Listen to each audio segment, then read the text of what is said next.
Remember, the writing scale page is when like you just naturally open up the course syllabus. It goes to page 18 and 19 where you have your writing scale. You have a 2-page writing scale. I just went with the 1 page on here for clarity's sake.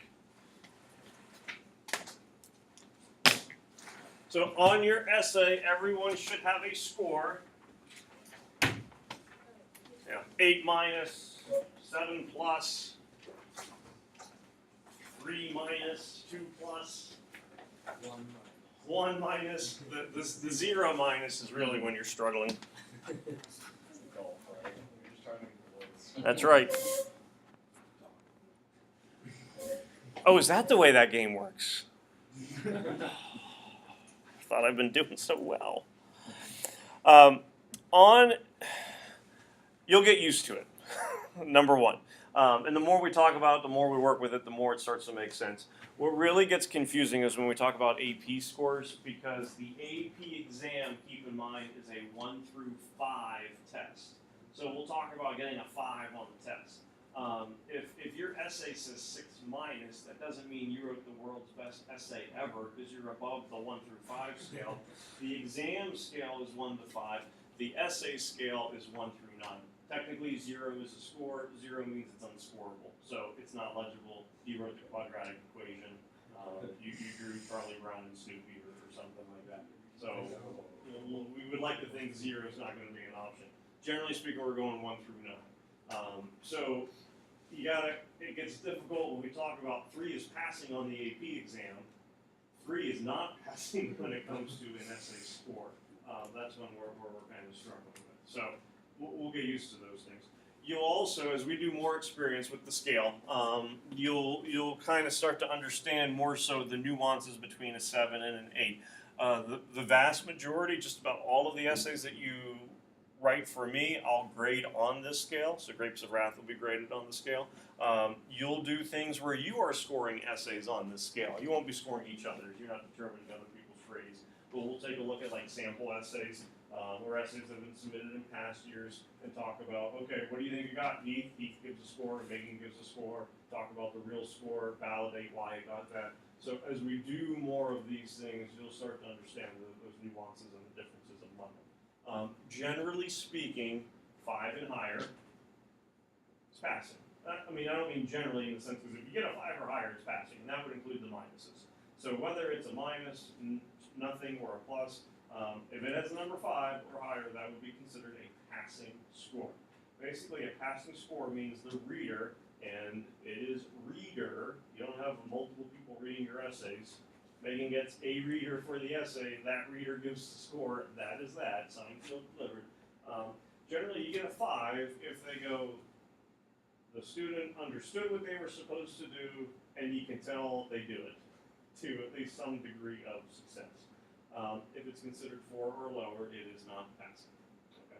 That doesn't mean you failed the AP exam. That doesn't mean you have no hope in anything. It just means for that particular essay, it is a non-passing score. The goal that I kind of shoot for, and honestly with you folks, it might be really most of the classes, with the largest one being 14, shoot for a class average of roughly an 80 for most essays. I don't do a curve to make it an 80. Sometimes it'll be higher, sometimes it'll be lower. Most of the times they fall like in that 80 to 82%. With 11 people, it can be kind of difficult to tell because you have fewer numbers that you're pulling from. So if 2 people do really well or 2 people really struggle, all of a sudden almost 20% of your class is getting a 9 or 20% of the class is getting a 2. That can kind of throw off averages. But oh well. But generally speaking, we shoot to be around an 80. We were right around an 80. We were, I think, at like 81 point something, I think, for 4th period.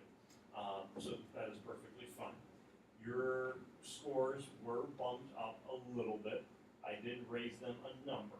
Not because they were below the 80, not because I had sympathy and pity for you, not because I went, oh my goodness, this is the worst group of essays I've ever read. I always, on the first TWA, raise it up a score. So, and that would be a full letter, or not letter, number. So if your essay says 8 plus, that's me going, it was a 7 plus, but we're putting it in as an 8 plus. If it says 2 plus, that means it was really a 1 plus. We don't have any of those, so we don't have to worry about it. So none of you need to look at it and go, I'm done. I have conquered AP English language. I got that score I'm happy with. There's nothing else for me to do. Nor is there anyone that needs to look at it and go, oh my goodness, this is really so terrible. I need to go see my counselor and change classes. Yeah, certainly we have some scores that we would want to improve upon. This was the very first one. We're still knocking off a lot of rust. I have had years before where I would read an essay and go, okay, we need to talk about scheduling. I don't need to have that conversation with any of you right now. Okay, so rest assured of that. But I bumped them up because it's the first one. You know you're going to have it. You're getting used to how to write. You're still working with rhetorical analysis. It's not something in your wheelhouse quite yet for most of us. So that first one always gets bumped. Your grapes of wrath essays that you'll submit will get a smaller bump. Grade-wise, you got a 6% bump, because a 7 would be a 70, a 5 would be a 76, a 6 would be an 82. So you got a full number. For grapes of wrath, you'll get, like, if it's a 5, I'll put it as a 5 plus. If it's a 4 minus, I'll put it as a 4 kind of thing. All right, so you'll get like a little 2% bump. After that, it is what it is kind of thing. Any questions about that? When you look at the writing scale, which scores jump out so far as like the formatting, I guess, would be a way of putting it. We appreciate Mr. Kane. Yeah, 2468. You just wanted to see that. It's actually not there. They really have no significance whatsoever.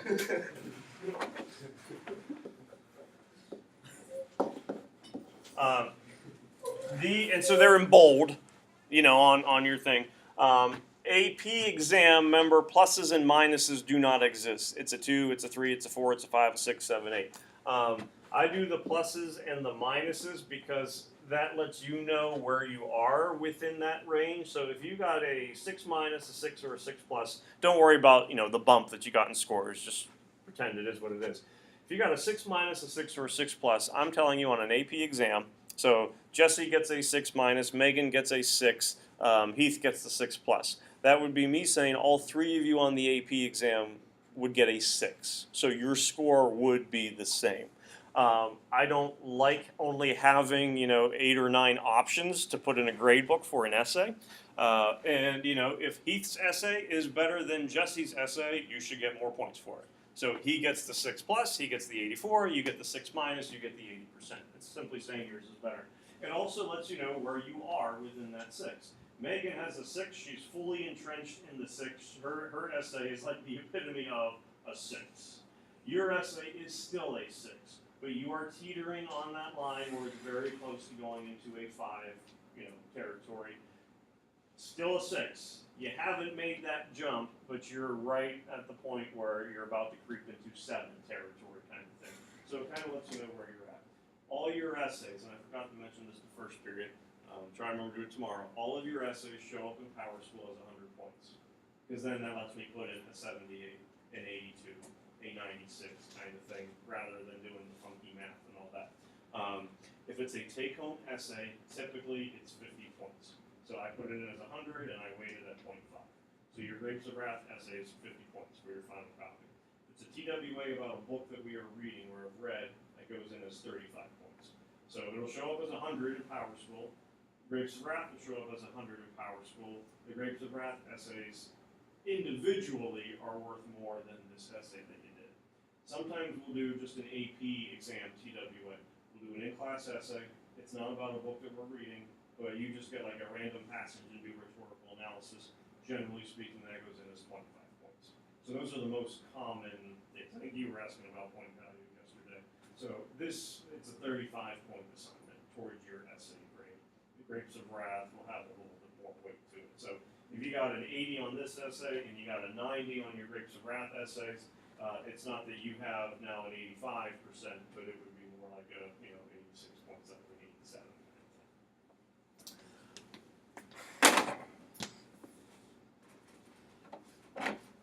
The words that go along with these anchor scores are effective. This is terrible. Adequate. I'll sometimes say appropriate, but College Board goes adequate. 4 is inadequate. I almost think it's worse being told that you're adequate as opposed to inadequate. Like, Emma, you're just good enough. Like, yeah, you're just capable, acceptable, passable. I almost be you're inadequate. Okay, I can deal with that. 2 is of little success. Duncan has only one arm, for his essays. He's, a man of little success right now. Don't break that to him, I'll break that to him later on. Class? He wrote. Oh. He wrote. So, no pity for any of you. He got through it. So if your essay is adequate, you get a 6. If your essay is effective, that puts you in the category of an 8. If it's an inadequacy, it's a 4, and then little success is a 2. There should be some questions, though, that are kind of going off in your heads. What about the other ones? 7, 9. Okay, so an essay writing, essay grading there's not like yes, there's rubrics, but there's not like a specific formula to it. And so it's holistic scoring, so you're taking a look at the essay as a whole. If Heath gets a 7 is basically it's a 6, but it's written better. The control of language, and this doesn't necessarily mean like to be verbs and use of the word shows, but if it's one score higher, a 9 compared to an 8, a 7 compared to a 6, the content, the argument is very much the same, the presentation is better. So a lot of times you could have a 6 essay and a 7 essay are equal so far as content and argument, but the 7 person just did a better job of presenting it. Could be control of word choice, could be syntactical control, could be varying sentence structure, could be a whole host of things. It's just better presentation of it. It is a bigger jump to go from a 7 to an 8 than it is to go from a 6 to a 7. 6 to a 7, the content is pretty much the same. It just looks a little bit better. In 8, you're at a whole nother level now of argument, of content. The one that's still kind of the issue, and then we go vice versa over the other way. A 3 is still a 4, it's just not written as well. A 1 is a really crappy 2, kind of thing. The score that's still missing, though, is 5. Because a 5's passing. But that would mean a 5's not quite adequate. It's not appropriate. A 5, the best term to use for a 5 is it's inconsistent. You see glimpses of it coming together, but it's just not quite there. But it's good enough that we can go, if Heath has a 5, Heath knew what he was supposed to do, and he just about did it. But it's just not quite appropriate yet or adequate enough. And I hate giving out scores of a 5, because it's almost like you weren't inadequate, nor were you adequate, you were a 5. It's just inconsistent. You can tell that you know what's supposed to happen, it just doesn't quite completely take shape. But a 5 is considered passing. Okay. So really, the first question I ask myself, does it pass? After I go, does it pass, then it's, well, on the whole, do I consider this to be effective? Do I consider it to be appropriate? If it did not pass, is this like just inadequate, or is it a little success? Is where those things kind of start to fall into play. Yeah. And again, I don't expect you right now to be able to look at your grapes of wrath essay and go, this is going to be a 7, because it has the 6 argument, but it's presented better. Or now, this is a 5, because I can see where I'm inconsistent. It's going to take practice with it before you really kind of pick up on all those little nuances and whatnot. Generally speaking, then people go, okay, well, what's getting looked at? And understand that, like your Heart of Darkness essay, it would be considered a draft because you didn't get a chance to revise it. So, in some ways, the Grapes of Wrath essay I'm going to go through with a finer tooth comb, where we're expecting the language to be a little bit more precise, the examples to be a little bit more precise, because you have the ability to look over it. If Heath used the word show in his TWA, I would have circled it to go, hey, you use show, but it wasn't really being held against you. You're not going to lose points for to be verbs on a TWA because you really don't have the time to, okay, how can I write this? Now, what I do hope happens by us doing take-home essays and being, kind of particular with your two-B verbs, eventually it'll start to work its way naturally, and you'll kind of begin to eliminate those things. But it's not going to be held against you on a TWA. The three main things that you're looking for within a holistic essay score like this is the argument focused. So you have to have a focused argument. That's the first big thing. If you have a focused argument, the question then is, do you have appropriate, and I don't mean appropriate in the sense of a 6, but do you have appropriate evidence or support? So you need to have a focused argument, and I need to be able to support my argument. And then the last part that's basically being looked at is overall style or control of language. Do I know how to spell my words? Do I know how to punctuate? The hope is that you have all three of those things, and they overlap nicely. You're probably going to have an effective essay if your argument is focused, it's supported well, and you convey it in an effective manner. If some of these things start to lack, that's where your scores are going to fluctuate. An AP reader is looking to reward you for what you do well. They're not looking to punish you for misuse of a semicolon. I mean, so if you misspell a word, it's not going to be the end of the world. If your spelling is so atrocious that it becomes like difficult to read and it's distracting, then that's where it would kind of start to affect you a little bit. But if you accidentally forget a word, or you write with twice instead of once within a sentence, it's not that you're going to get a 2 with little success. Don't you know how to use the word with kind of thing. Of those three, I would say the focused argument and the appropriate evidence are the most important. If I had to put one above all of the rest, it would be focused argument. Can you write about the same issue from beginning to end? Can you support that issue the whole way throughout? And then can you present it in a nice manner? What becomes difficult for some folks to understand is, Grant has a focused argument. His evidence is spot on. There's nothing wrong with it. But he's writing in like basic telegraphic kind of sentences. There's not, that sophisticated control of language. Where Alex's argument is good, it's well supported, the language is beautiful.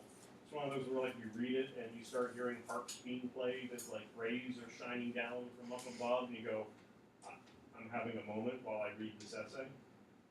And then he gets a 7. And Grant's C-spot run with really good ideas gets an 8. But I wrote mine better. Yeah, I know. But the argument just wasn't quite the same. The argument, the evidence really end up reigning supreme. And then the style, as long as it's not distracting, is kind of there to help you, kind of polish off an essay. So you could have one person write an essay, and you could tell that that person is a better writer. But if their argument's not as sophisticated, not as complete, their score actually could be a little bit lower. Generally, though, if you have a focused argument and appropriate evidence, you tend to know how to write it as well. So I don't think those situations would happen too often, but they certainly can. So this is where your essays kind of start, and then they kind of just fall into different categories from there. Any questions about this stuff? I know it's a lot to digest and try to start to take in.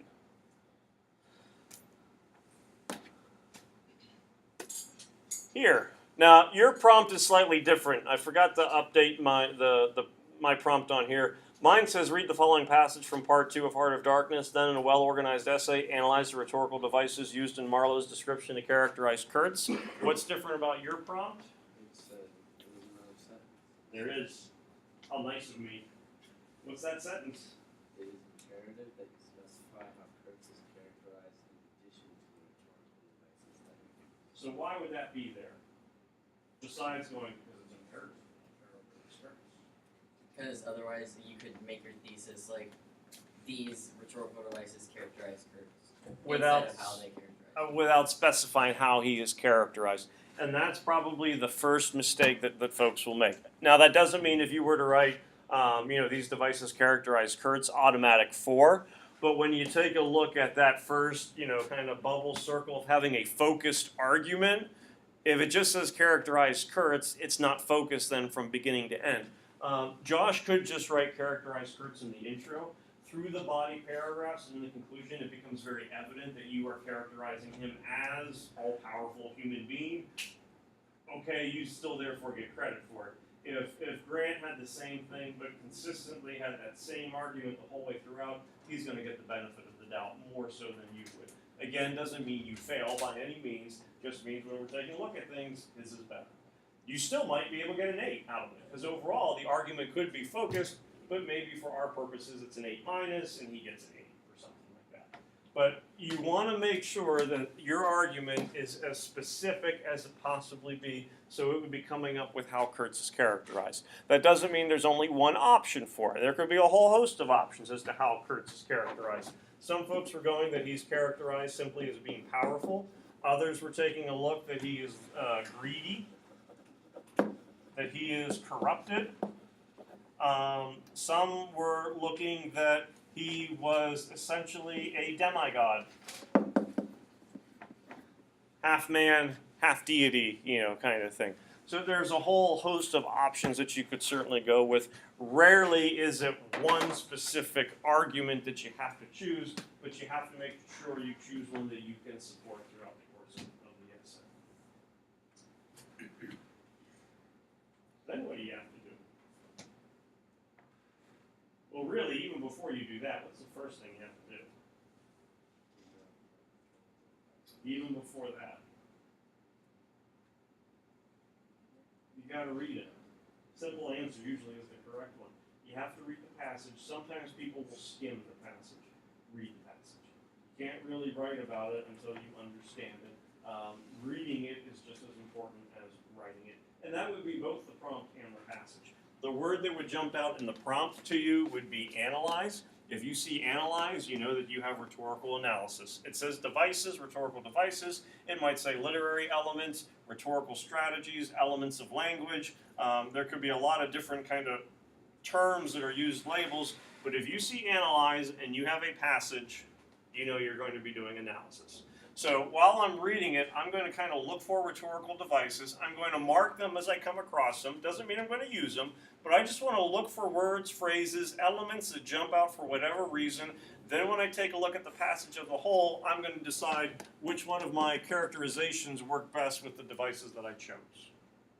So while simply reading it, not worried about the argument, but while reading it, what were some literary, rhetorical devices that you start to take note of? Doesn't mean you wrote about them in your essay, but what were ones that you were going, ooh, this is something. Most of you, and I'm saying all three classes with you, most of you went with one that was fairly early in the first column, which is perfectly fine. But we can talk about any of them at this point. Yeah, so like where do we really have the personification? Okay, so we get pat him on the head, it had caressed him, it had taken him, loved him, embraced him, got into his veins, consumed his flesh, sealed his soul, all of those things. People started taking a look at personification because it was pretty straightforward in your face. If all of you wrote about personification, which did not happen, a lot of you did, if everyone used personification, that doesn't belittle the use of the device. It's not your fault that other people recognized it was personification. So you're not going to have the reader go, everyone and their mother is writing about personification. If it's there and it's supporting the argument, there's nothing wrong with it. What else? Anywhere in the passage. I don't know if you're going to crawl on forward. Things that were jumping out. Used or didn't use?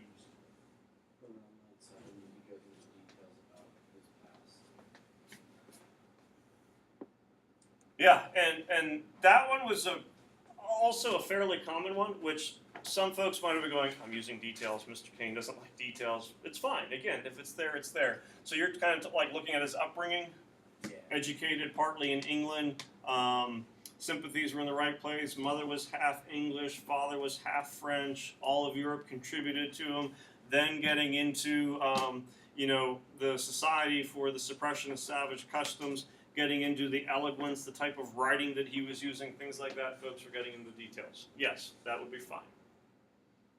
What else? A lot of folks are going with repetition. Specific word. I don't know, Grant, if you were one of them or not. Yeah, it was 23 and 24. It was my ivory. My ivory, my intended, my ivory, my station, my river, my everything. If you wrote syntax, you were fine. If you wrote repetition, you were fine. If you wrote possessive diction, you were fine. So there could certainly be overlap with those things if you wanted. Some folks, and I really like this, we're taking a look at the use of the dash, whether it be my, everything. It was impossible. It was not good enough for one either. Trying to imagine, I mean literally, where they were looking at the dash as helping to emphasize those points. So you weren't looking at the word itself, but the emphasis that was kind of being added with it, that could certainly go with the syntax as well.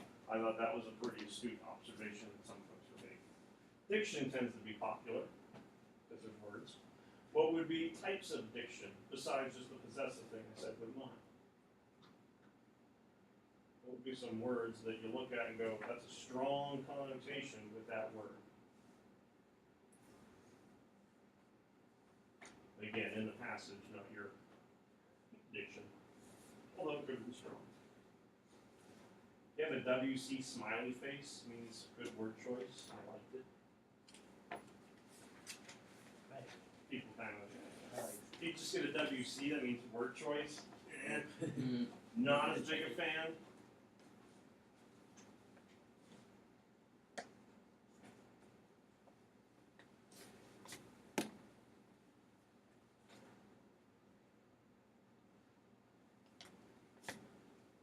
Powers of darkness was a common one that folks were kind of taking a look at. I was gonna say like evil almost because of like powers of darkness and like butcher and High seat among the devils. yeah. Butcher, the one thing, and around here it does get kind of complicated between the butcher and the policeman. There with butcher, he's not talking about someone who's literally going to butcher other people, but you're looking, at the profession of being a butcher within Europe. So sometimes I think some folks might have gotten a little confused with that. But yeah, powers of darkness. He had taken a high seat among the devils of the land. Over second column, where did it go? Wraith. It's always harder to find it when it's right in front of you. Maybe it's above it.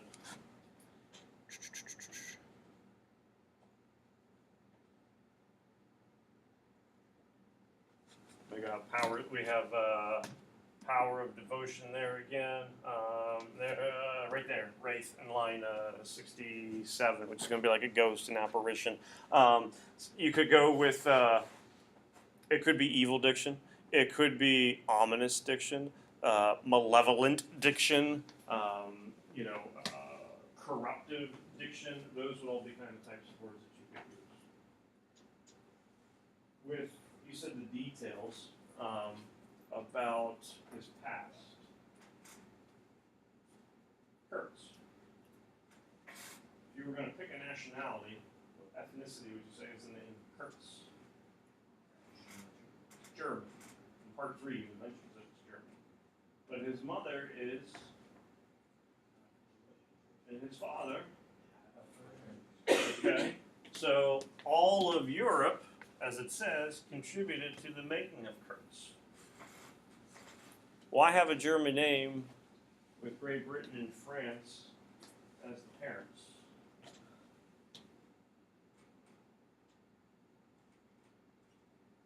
What is Kurtz kind of like the epitome of, or a representation of? He's kind of, the embodiment of imperialism, where he goes in, gets the resources, and gets it out, and who cares the methods that I have to use. So all of Macon contributed to, or all of Europe contributed to the making of Kurtz. Essentially, Kurtz himself becomes a symbol for Europe. You could use the details as a symbolic reference. Now again, we hadn't talked anything about the book. No one was doing that. I wasn't expecting anyone to do it. But that would be an example, again, kind of like how we had with the my, it could be syntax, could be diction, where you could look at different parts and be able to get different devices out of it. The key thing anytime you do rhetorical analysis is not just getting the devices, but it's making sure then that those devices match up with the overall argument that you're trying to do. If that means that you can get that accomplished within 2 body paragraphs, you're perfectly fine with it. You don't have to write 3 body paragraphs to be a successful essay. I'd rather somebody have 2 very strong body paragraphs than 2 strong body paragraphs and a weak one. And you could make the argument that 2 strong body paragraphs are better than 3 okay ones. If they're okay, what would be a word that we would use to describe okay? It'd be adequate. If I got 2 really good ones, it is, but they wrote more, but theirs was better. Now you have to have at least 2 body paragraphs. You can't go, my symbolism paragraph was really effective. Those were the best 4 sentences that man has ever written in history. 4 sentences isn't going to get you anything about like a 1, type of thing. So there does have to be some content to it. But if you can do in 2 body paragraphs something that is representative of the whole passage, you are perfectly fine. The situation kind of becomes what happens when, you do write that clunker. This essay is going to get a lower score than that essay. They have the same good stuff, but this person kind of brought it down a little bit because of going with that extra paragraph. Now, on a take-home, yes, right now the expectation is you're going to do those 3 body paragraphs because you have the time to think about it. You have the time to refine the writing somewhat. You have the time to look and locate other devices that you might not normally be able to pick up on. You could take a look at more of a positive viewpoint that Marlowe has towards him, where he comes to them with thunder and lightning. He's an exalted creature, and you can't judge him because those of you who have a policeman, you have laws, you have society to regulate you. Kurtz did not have that. And that part, that bottom of the first column going to the second, is kind of juxtaposing how most Europeans live and how Kurtz is living within the jungle. So there's certainly a lot of options that you have. If you want to take the essay home and look at it some more, you can. If not, just leave it in the bin on your way out the door. Tomorrow you're coming in with rough drafts.